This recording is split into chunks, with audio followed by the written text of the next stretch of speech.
Oi pessoal, sejam bem-vindas, bem-vindos e bem-vindos ao nosso programa. Está no ar mais um episódio do Estúdio Unesp. Então pegue sua pipoca, sua bebida, se acomode no sofá e se prepare para embarcar em mais uma aventura do audiovisual universitário.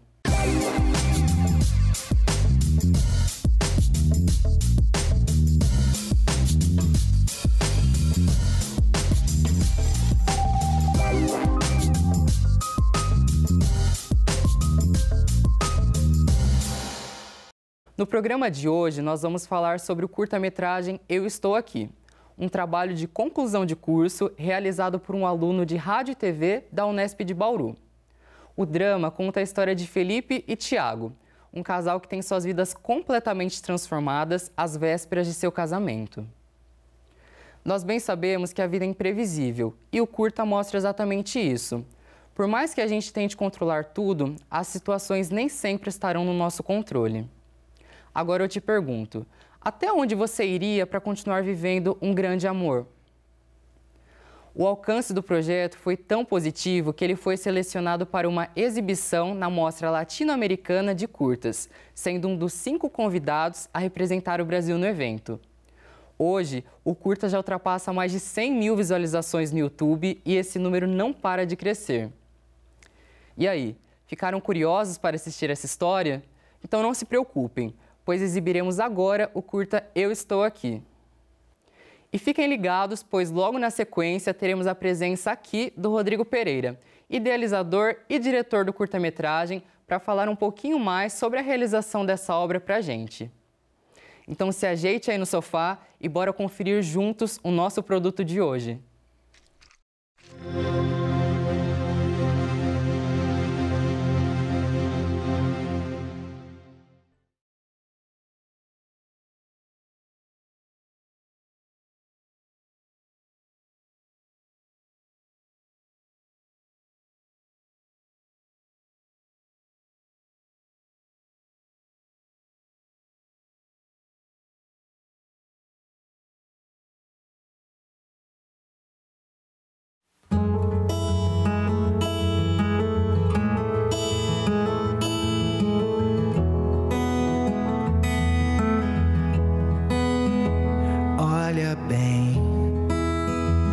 A gente abraçado no espelho é tão fácil de perceber que a gente combina, te olhar me fascina, faz querer viver na sua companhia e a minha alegria é te agradar. Sou refém desse lábio assanhado vermelho que eu quero cada dia mais. Cê nem imagina, teu beijo alucina, seu corpo me satisfaz. Me promete que cuida do meu coração se eu te entregar. Então não me diz que duvida que eu possa ser o amor da sua vida. Juro que eu te curo qualquer ferida que você tiver. Te monto um jardim de flores coloridas, com rosas perdidas entre as margaridas. Pensa na gente lá feliz da vida, se você quiser. Que aconteça o que acontecer, eu termino meu dia pensando em te ver. No dia seguinte eu sempre tô afim de você. O que eu sinto aqui dentro eu não sei. Eu não acredito que você fez isso, Felipe. Lívia. Você não sabe que não pode mostrar roupa pro noivo antes do casamento? Em que mundo você vive? Isso dá azar. Até onde eu sei, isso é superstição pra vestido de noiva. Isso aqui, ó, é um terno. Dá azar do mesmo jeito. Além disso, ele só me dá sorte. Que bonitinho. Falando em azar, eu acho que o que vai me dar azar é se eu não sair daqui em 5 minutos. Porque eu tenho o noivo mais pontual do mundo e... Ele já tá aí fora? É, capaz de não ter casamento se eu atrasar. Tá louco? Isola isso, eu nem terminei de pagar meu vestido ainda. Vai, vamos logo, vai. Vamos.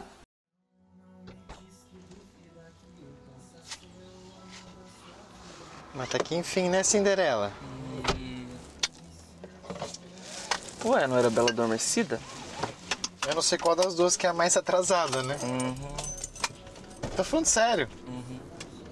A Lúcia já ligou 2 vezes, viu?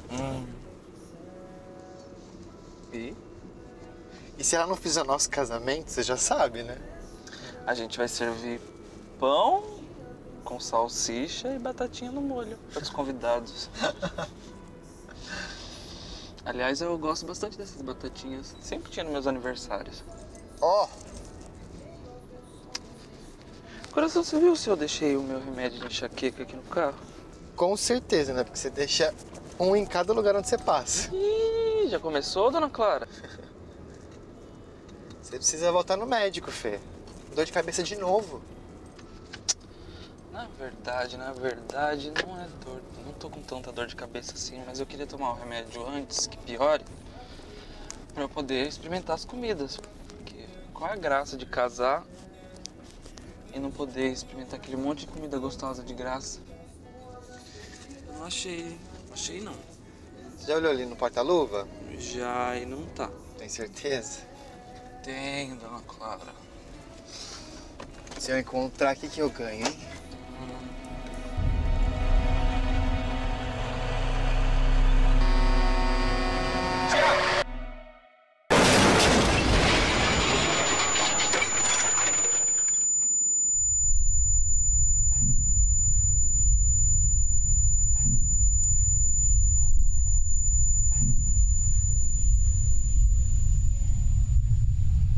Tiago.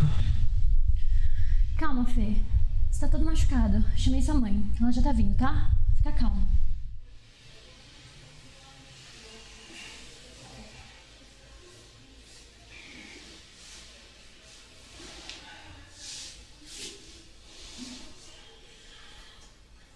Boa tarde, Felipe. Boa tarde. Eu sou seu médico, Carlos. Eu vou deixar vocês conversando sozinhos, tá? Se precisar de mim, qualquer coisa, eu tô no corredor, tá bom? Então, Felipe, como você mesmo já deve ter visto, o acidente em si não te deixou sequela nenhuma. Apenas o corte da cicatriz em sua perna. Mas eu tenho que te dar 2 tristes notícias. Infelizmente, o Tiago não resistiu, porque o impacto da batida do acidente foi justamente do lado dele. Tentamos reanimá-lo, mas foi em vão. Ele morreu a caminho do hospital, dentro da ambulância. Eu sinto muito, Felipe. E uma outra notícia triste é que por causa do acidente...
Tiago? Felipe? Tiago, o que você tá fazendo aqui? Como assim? Eu moro aqui com você? Não, Tiago. Você não mora mais aqui, faz mais de um mês que você se foi. Felipe! Tiago, você morreu.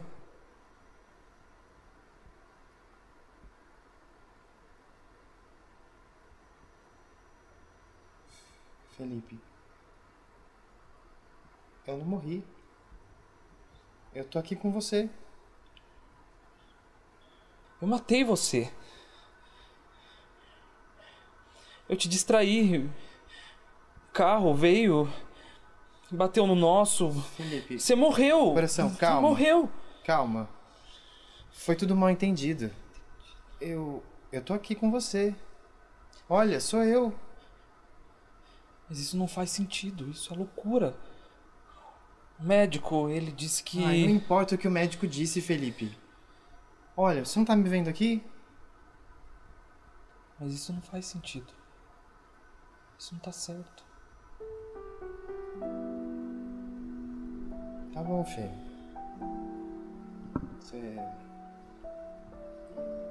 Você quer que eu vá embora? Eu vou. Pois é, a gente...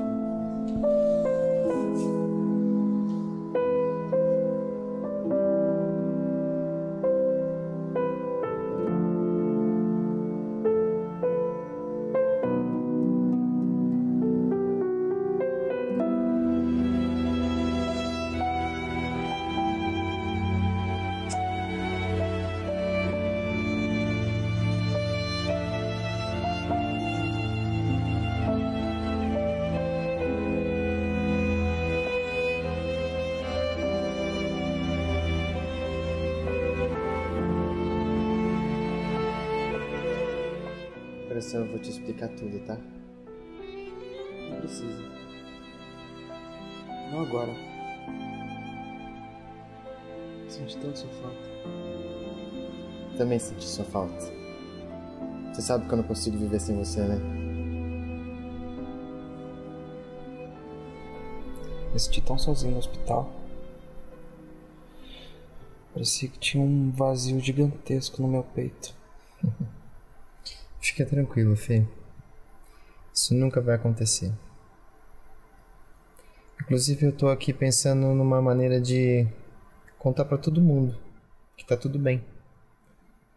Eu só preciso pensar num jeito que não vai matar as pessoas do coração, né? A gente pode contar devagar. Ninguém precisa saber de nada agora. É. Melhor não contar nada pra ninguém por enquanto. Prefiro pensar primeiro e depois eu falo.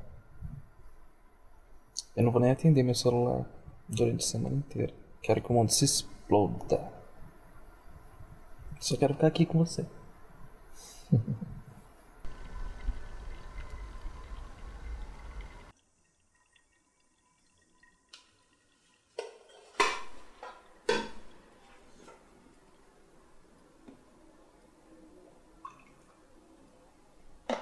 Quer café? Acho que não.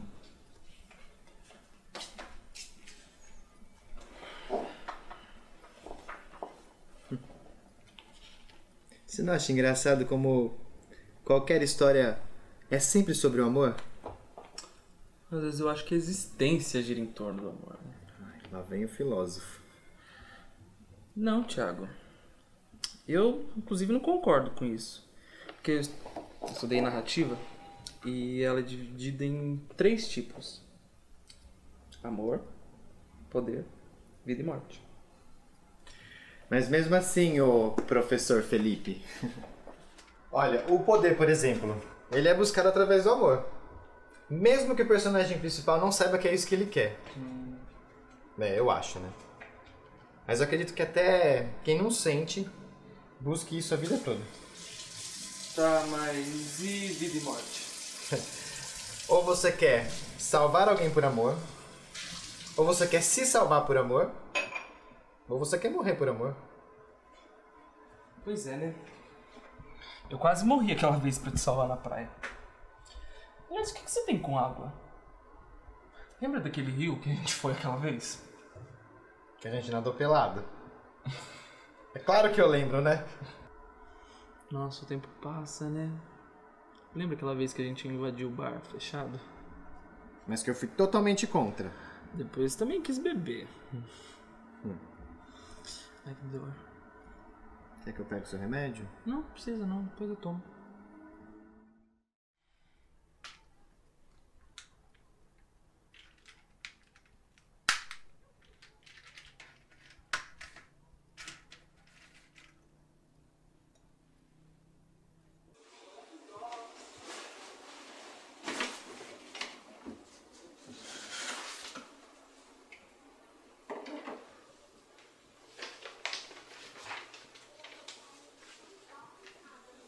Felipe? O que você tá fazendo aqui? Você tá bem? Faz 2 semanas que eu tô te ligando, você não atende minhas ligações. Eu até falei com a sua mãe, ela falou que você não queria ver ninguém. Pois é, Lívia, foi isso que eu pedi pra ela fazer. Poxa, Fê, eu tô preocupada, é assim que você me trata. Caramba! Ah, desculpa, eu só queria ficar um pouco sozinho. Ai, Fê, mas eu não acho que é meu ficar sozinho nesses momentos, sabe? Eu tô aqui, você sabe que você pode contar comigo, você não precisa se isolar. Eu tô bem, Lívia. Tem certeza? Tá bem mesmo? Tá bom, tudo bem. Preciso te atualizar, então. Entrou um assistente novo aqui e eu acho ele uma gracinha. E ele tá afim de mim, eu acho. Porque eu tô afim dele também. E cadê ele? Tá ali. A gente vai no barzinho hoje e vai todo mundo daqui. Você não quer ir com a gente? Você não vai ficar de vela, juro, juro. Ah, eu não posso, eu vou jantar hoje com o Thiago. Quê? O que você disse? Eu não falei nada? Não, eu ouvi muito bem. Você acabou de falar que vai jantar com o Thiago. Eu não falei nada disso, eu disse que eu preciso ir pra casa. Felipe, olha pra mim. Você tá mentindo pra mim. Eu ouvi muito bem o que você disse. Eu não falei nada disso, Lívia, me deixa em paz. Você tá bem? Tô. Você tá bem mesmo? Tô. Você acabou de falar que você vai jantar com o Thiago. E daí? E daí? Então você admite? É isso? Você vai jantar com o Thiago? Ah, Lívia, me deixa em paz, tá? Dá licença. Você não tá bem, Felipe. Volta aqui. Você tem que ver um médico, Felipe. Isso não é normal. Vai começar a gravação, Lívia.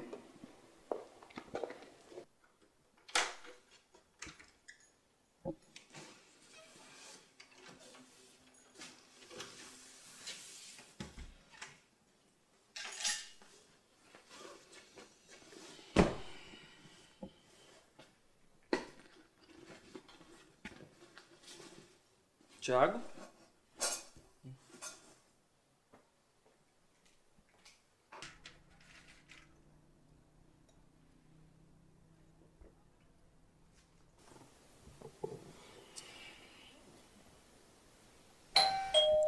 Quem é?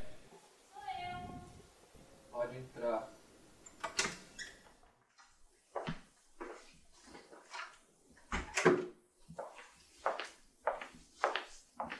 Oi, Fê. Você tá com dor? Você já tomou seus remédios? Acabei de tomar. Fê, eu tô muito preocupada com você. Eu vim aqui pra conversar sobre isso porque, sinceramente, o que você me falou hoje, mais cedo, na produtora, o lance do Thiago... Sabe, o que tá acontecendo?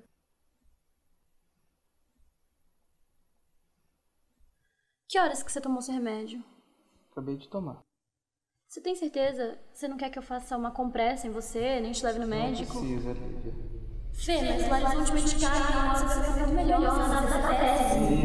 Não, Fê, é rápido aqui até lá. Você vai ficar bem melhor, mas essas coisas, elas me deixam muito preocupada. Você tem que ver o que é isso. Abre aquela gaveta ali e pega o envelope pra dentro.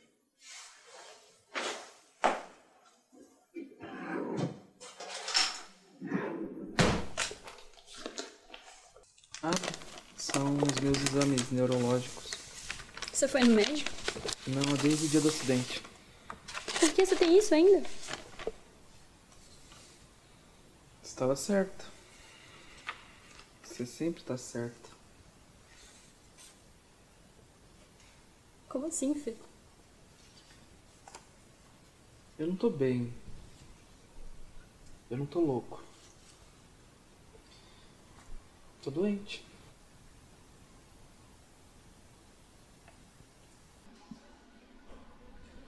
Boa tarde. Boa tarde. Eu queria me desculpar pela forma como eu saí da última vez do... Tranquilo, Felipe. São reações normais com pacientes com esse quadro clínico. Entre. Eu queria continuar aquela conversa. Por favor. Felipe, como você já sabe, seu quadro clínico é gravíssimo. O tumor aumentou muito, mas nós temos grande chance de retirar. Com sucesso. Mas eu não quero deixar você esperançoso, porque nós sabemos os riscos que essa cirurgia oferece. É uma cirurgia no cérebro, mas com grandes chances de cura. Eu posso lhes garantir isso. E quero também alertar que alguma sequela vai ficar, porque a roçadura da localização, onde ele está localizado. Doutor, ele tá tendo algumas alucinações também. Isso é normal? Sim, essas alucinações são normais em pacientes com esse quadro clínico. Quando você tirar o tumor, essas alucinações, elas vão sumir, né? Eu lhe garanto, elas vão desaparecer. E se eu não quiser operar? Felipe, não? E se eu não quiser? Não? Eu posso lhe afirmar, você vai ter mais alguns meses de vida. O que você tá falando? Você não pode considerar isso. Então, Felipe, a escolha é sua. Olha bem, a gente abraçado no espelho é tão fácil de perceber que a gente combina, te olhar me fascina, faz querer viver na sua companhia e a minha alegria é te agradar. Sou refém desse lábio assanhado vermelho que eu quero cada dia mais. Cê nem imagina, teu beijo alucina, seu corpo me satisfaz. Me promete que cuida do meu coração se eu te entregar. Então não me diz que duvida que eu possa ser o amor da sua vida. Eu juro que eu curo a ferida que você tiver e te monto um jardim de flores coloridas, com rosas perdidas entre as margaridas. Pensar na gente ali feliz da vida, se você quiser. É que aconteça o que acontecer, eu termino meu dia pensando em te ver. No dia seguinte eu sempre tô afim de você. Eu sinto aqui dentro, eu não sei explicar. E antes de dormir eu só penso em nós. Em meio aos meus sonhos tem sempre uma voz que me diz que eu tive foi sorte de te encontrar.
No Explica Aí de hoje, vamos falar sobre a direção de fotografia, mais especificamente do plano sequência. Vocês sabem o que é? O plano sequência é uma técnica em que uma cena é feita de forma direta, sem cortes na gravação ou na montagem do produto. O recurso traz ao espectador uma sensação de imersão, enriquecendo a narrativa apresentada. É como no teatro, depois que começa, não para mais. O plano sequência é muito mais trabalhoso e ousado do que os demais planos, já que o continuista, que é aquele cara ou aquela mina responsável pela continuação de uma cena para outra, o diretor e os atores devem estar sincronizados e muito bem ensaiados. Pois imagina só, errar depois de 10 minutos de cena e ter que retomar o take do início porque alguma coisa deu errado? Um exemplo da utilização dessa técnica é 1917, de Sam Mendes, que trata sobre a Primeira Guerra Mundial. No filme, a câmera acompanha os personagens a partir de uma única perspectiva e ao longo de toda a ação, as sequências têm takes com cerca de 8 minutos e sem nenhum corte. Fantástico, né? Não é à toa que ganhou um Oscar de melhor direção de fotografia. O Explica Aí de hoje fica por aqui. Até mais!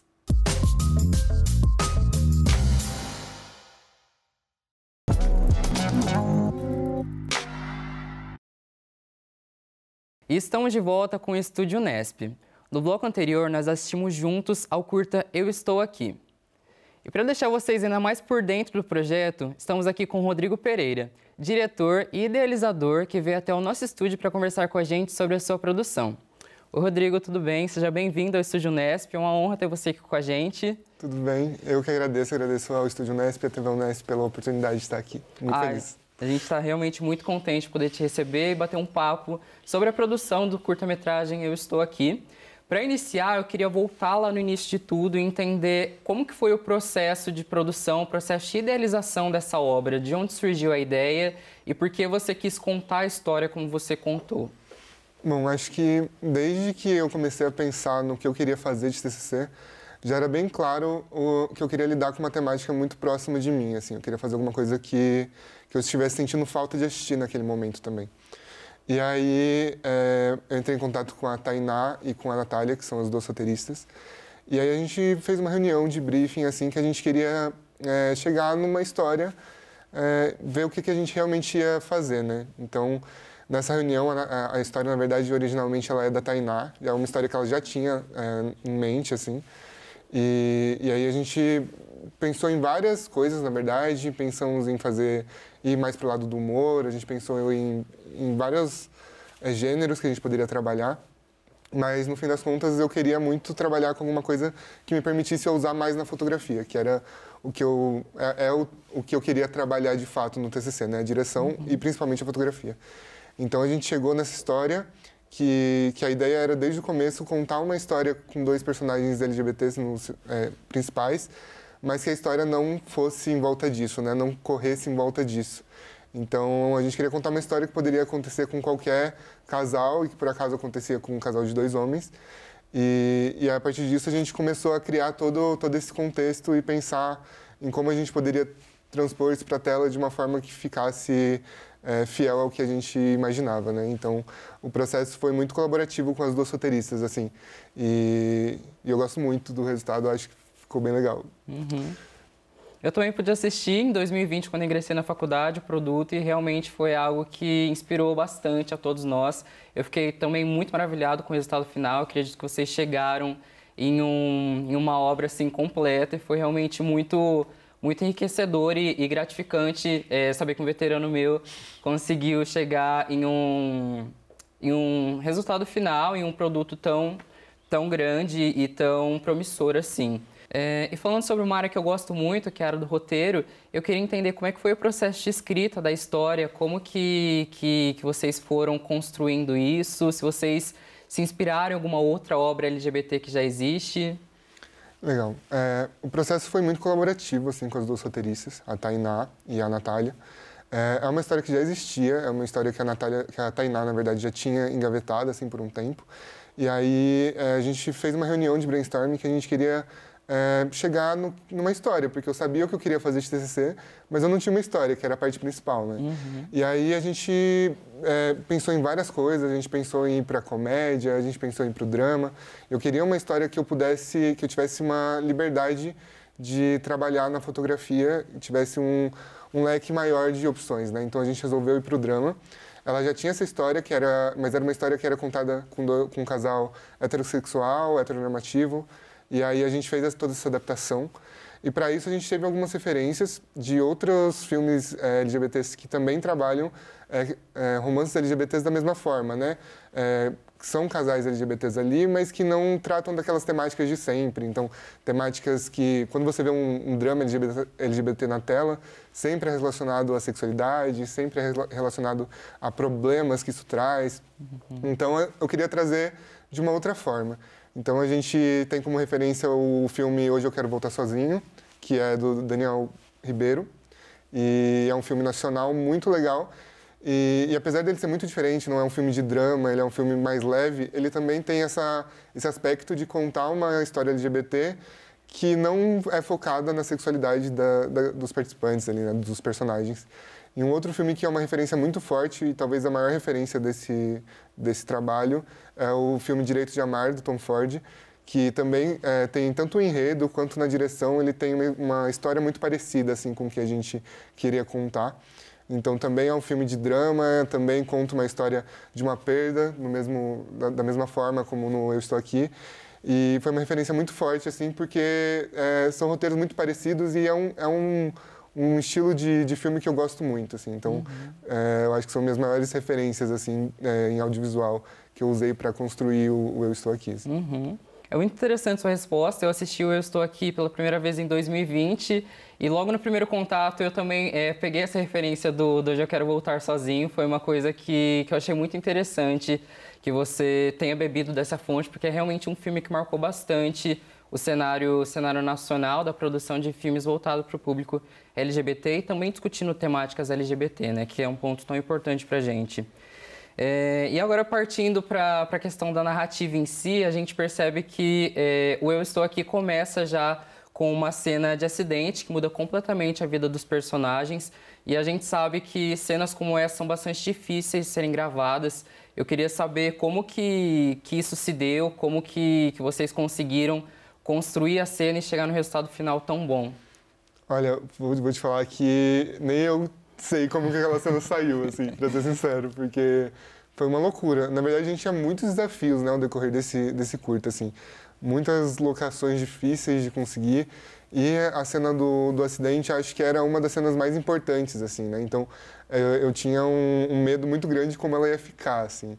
E é isso, né? A gente sabe como é a realidade da produção universitária, então a gente não tinha muito dinheiro, a gente não tinha possibilidade de fazer como as grandes produções, alugar um guincho para poder fazer a cena toda ali. Então, tipo, essa cena a gente fez muito na base da gambiarra, assim. Então, a gente usou, por exemplo, tem até fotos no relatório do TCC, assim, que a gente usou um equipamento que vidraceiro usa para pegar vidro, assim, que ele tem um suporte de sucção e a gente prendeu o estabilizador eletrônico ali no capô do carro e o próprio ator, enquanto dirigia, também atuava. Então foi uma loucura, assim, a gente passou um dia gravando essa cena, indo para trás e para frente com o carro, e muito cansativo, mas, assim, é aquilo, né? No final das contas acaba sempre dando certo, então, tipo, ficou um resultado legal, mas é isso, sempre no perrengue, né? Como sempre a gente é formado em perrengue, né? Quando a gente, enfim, nas produções universitárias, assim. E é isso, a gente tem que se virar com o que a gente tem, né? E deu tudo certo, no fim das contas. Não, o resultado final realmente foi excelente, uma cena espetacular. Em um outro momento que me pareceu bastante difícil de ser gravado é a cena do hospital. Eu queria entender como que foi gravar numa locação como essa, se vocês tiveram algum empecilho, algum problema pelo caminho. Sim, A cena do acidente e a cena do hospital eram no mesmo grau de dificuldade e importância, assim, né, dentro do curta. Ambas eram muito difíceis e ambas eram muito importantes. E eu acho que quando eu cheguei com o roteiro pro produtor, que era o Rafael, eu acho que ele quis matar, assim, né, porque ele olhou, ele falou, não é possível, isso quer mais, que é a Globo aqui produzindo pra você, né. Mas, enfim, eu já sabia eu já confiava muito no trabalho dele, sei que é um produtor incrível, então eu falei, fiquei tranquilo, falei, a gente vai conseguir, de alguma forma a gente vai conseguir. E o hospital foi uma loucura, assim, porque como que a gente consegue um hospital para gravar, sendo que os hospitais funcionam 24 horas por dia? A gente não tem como parar uma ala de hospital inteiro para a gente conseguir gravar, né?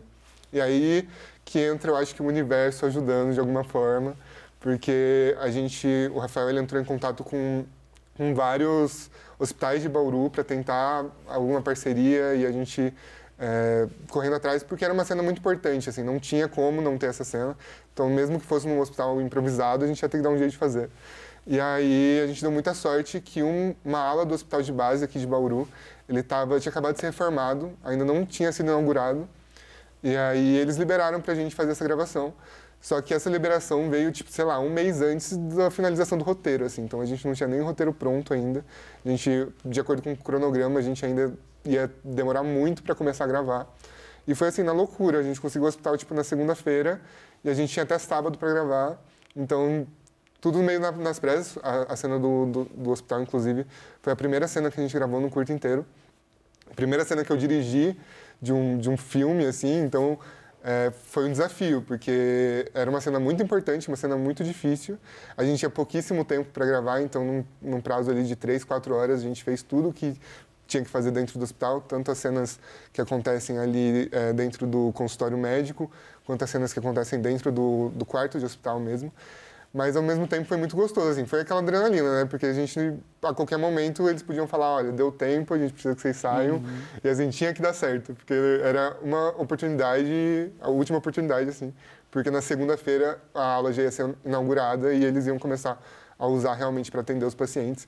Então, foi um pouco na sorte, assim, que a gente conseguiu, mas também através do trabalho incrível do Rafael, que foi o produtor do curto. Uhum. E pela nossa conversa até aqui, a gente já consegue perceber que Eu Estou Aqui foi um projeto muito complexo e grandioso e, inclusive, nas suas funções, no trabalho que você desempenhou, que a gente percebe que você foi não só o diretor-geral da obra, mas também o diretor de fotografia. Aí eu queria saber como que foi acumular essas duas funções durante a gravação. Foi uma loucura, assim, porque eu sabia que eu queria fazer a direção de fotografia, é a área que eu me especializei durante a graduação e é a área que eu mais gostava de fazer. Mas, ao mesmo tempo, era o meu TCC e era uma história que eu queria muito contar sobre o meu ponto de vista, porque era uma história que me representava muito, de certa forma, naquele momento. E aí eu não conseguia, assim, eu falei, não consigo deixar a direção na mão de outra pessoa, porque a gente acha que o TCC é o trabalho da nossa vida, né? E aí, naquele momento, eu falei, eu preciso fazer isso aqui, entregar. E foi graças à ajuda dos assistentes de fotografia, graças à ajuda do diretor de atores, graças à ajuda do assistente de direção, Porque ali na hora do set, não tinha como a gente eu me desdobrar em duas pessoas ali, né? Então, enquanto eu estava cuidando da fotografia, o diretor de atores, o Rafael Cosaro, ele estava ali cuidando dos atores e passando todas as instruções que eu tinha conversado com ele anteriormente. A mesma coisa com a fotografia, a gente teve que deixar tudo muito bem decupado antes de começar as gravações. Então, antes de cada gravação, eu já tinha conversado muito bem com os assistentes de fotografia do que eu queria, do que a gente precisava fazer. E aí foi um trabalho, de novo, muito colaborativo, assim. A gente não tem como fazer nada sozinho. Por mais que sejam duas funções, você fala, fez sozinho, não fez sozinho, sabe? Então, foi graças a essa galera que saiu do jeito que saiu, assim. Muita correria, muita loucura, mas, deu tudo muito certo por causa deles, assim. Então, é isso, o audiovisual não se faz sozinho. E mesmo quando é o seu nome que está ali, sempre tem alguém por trás e essa galera foi assim, extremamente importante para o filme sair como saiu. Esse é o nosso maior lema, o audiovisual realmente não sai sozinho, é um trabalho muito colaborativo, grãozinho por grãozinho a gente vai construindo algo bastante enriquecedor para todo mundo, né?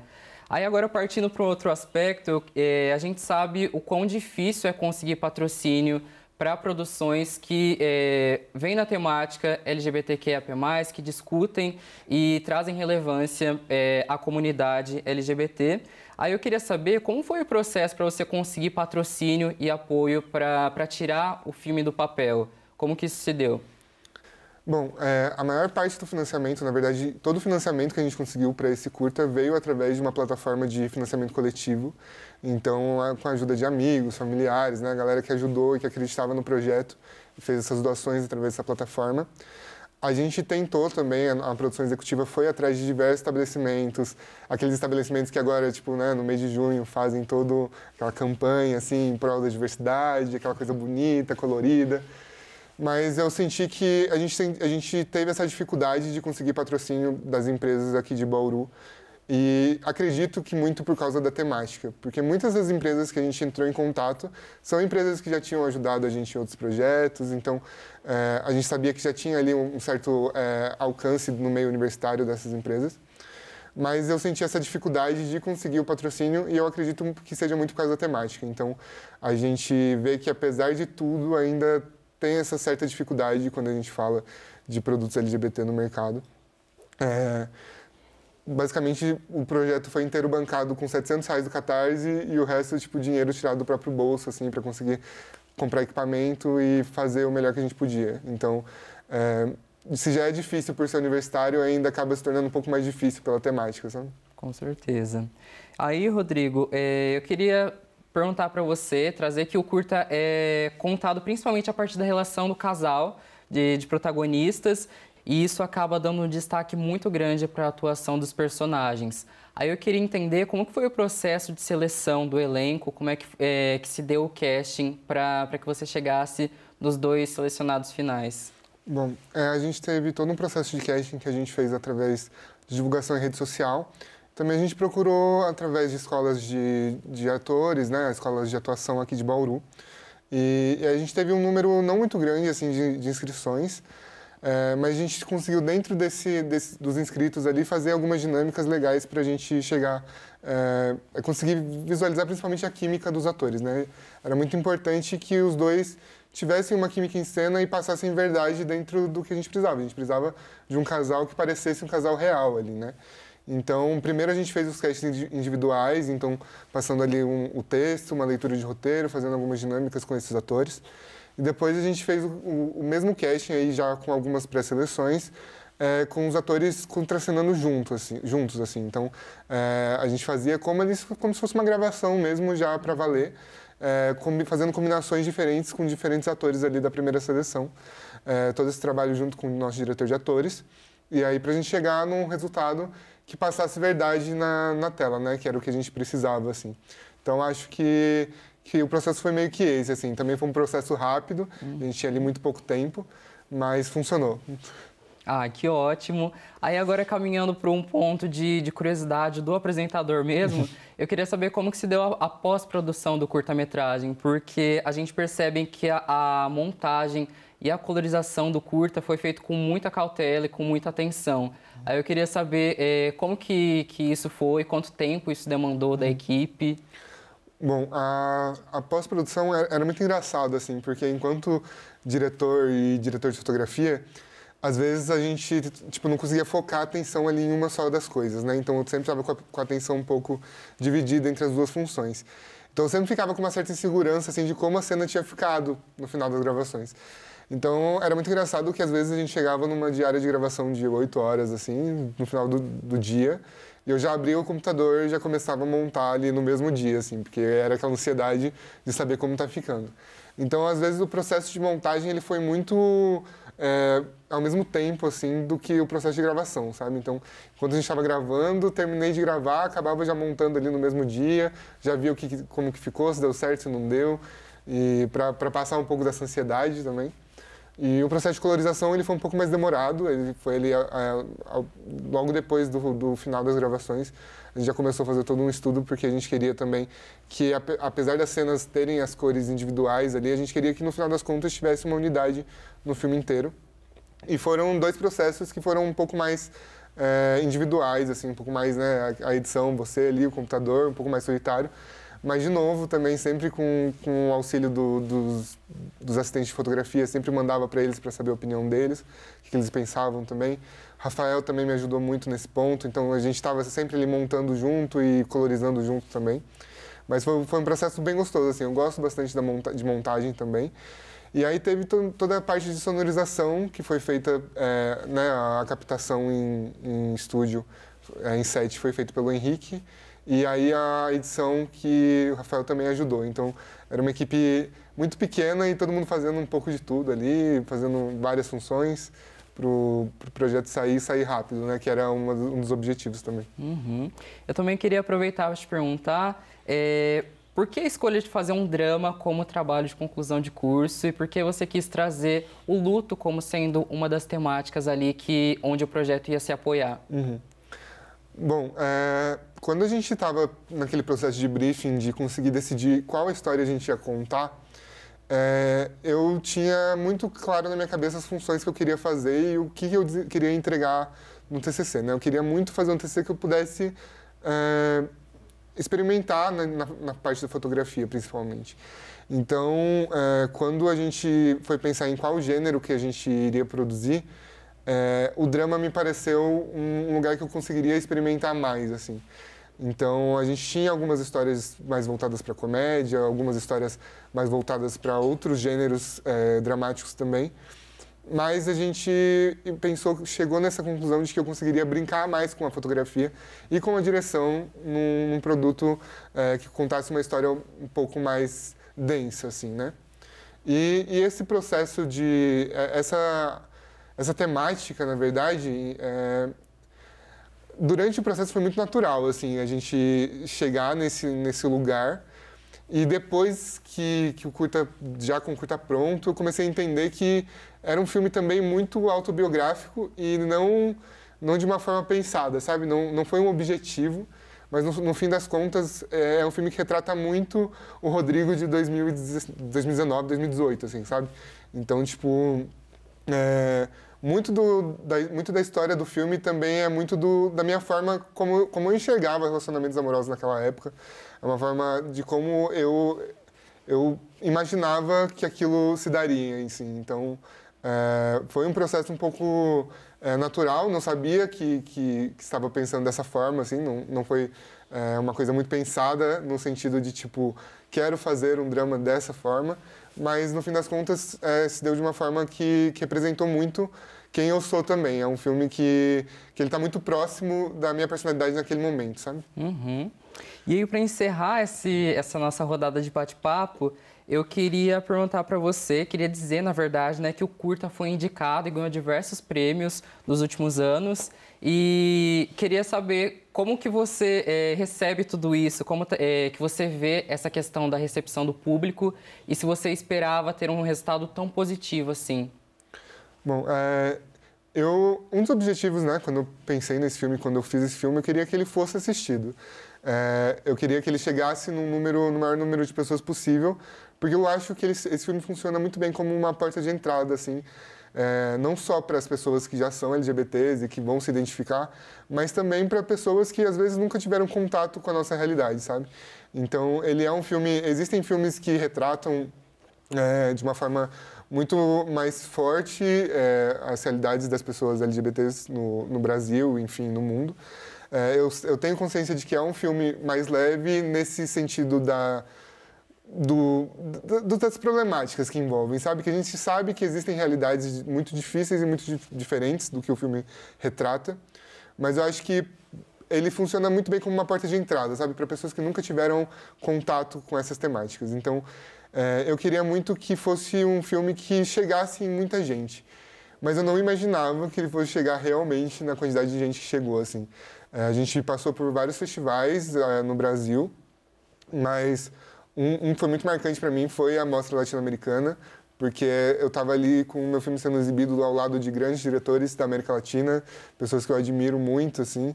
Então foi um momento muito especial para mim. E também depois que a gente resolveu lançar no YouTube, né? Porque eu já sabia que eu não ia distribuir esse filme de uma forma paga, justamente porque eu queria que ele chegasse numa quantidade grande de pessoas. Então, meu objetivo não era rentabilizar o filme, mas sim realmente difundir o máximo possível. E aí foi uma surpresa muito grande quando a gente começou a ver o desempenho dele no YouTube de forma orgânica, assim.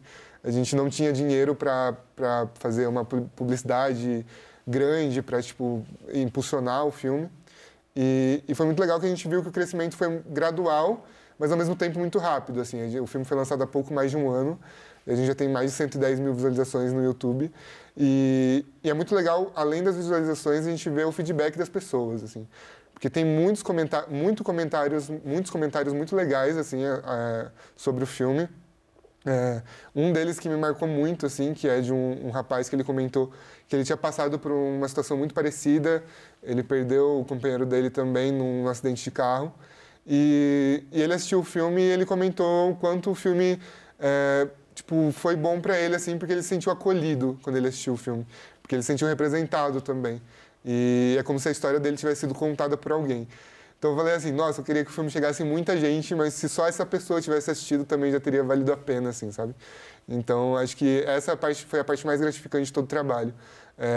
Foi corrido, foi difícil, foi desgastante, como é um TCC, mas valeu muito a pena quando a gente vê a forma como ele chega nas pessoas. E é muito louco porque ele chega de formas muito diferentes, mas sempre de formas muito positivas. Então, foi muito legal, assim, foi uma repercussão que eu não imaginava, mas que eu fico muito feliz de ter acontecido, sabe? Rodrigo, muito obrigado pelas respostas, adorei nosso encontro aqui. Adorei saber mais os bastidores também da produção do Eu Estou Aqui. Agradeço por você ter participado hoje do nosso episódio do Estúdio Unesp. E parabéns novamente pelo projeto.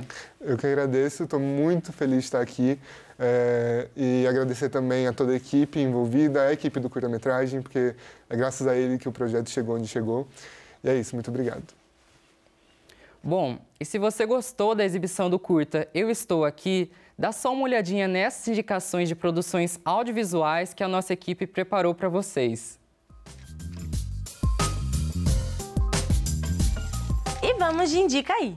Eu Não Quero Voltar Sozinho, do diretor e roteirista Daniel Ribeiro, é um curta-metragem que traz Leonardo, um adolescente gay e cego que enfrenta o medo do primeiro beijo. Certamente, você já conferiu a versão longa-metragem da narrativa, mas o curta não deixa a desejar por tratar do tema com sensibilidade e maestria, então não deixe de conferir. A segunda indicação é o longa Direito de Amar, obra do diretor e roteirista Tom Ford, que soube adaptar muito bem a obra de Christopher e Sherwood. Ele conta a história de George, um homem que se encontra dilacerado após a perda trágica de seu companheiro. E agora segue sua vida mesmo após não ver sentido nela. O elenco conta com o nome de Julianne Moore e Colin Firth, além da direção de fotografia ser assinada por Edu Grau, de As Sufragistas. O Estúdio Indica fica por aqui. Até mais! O Estúdio Unesp de hoje vai ficando por aqui. Não se esqueçam de seguir a TV Unesp nas nossas redes sociais para ficar por dentro de tudo que está rolando na nossa programação. E a gente se vê na próxima semana com mais um episódio. Eu espero por vocês. Até lá!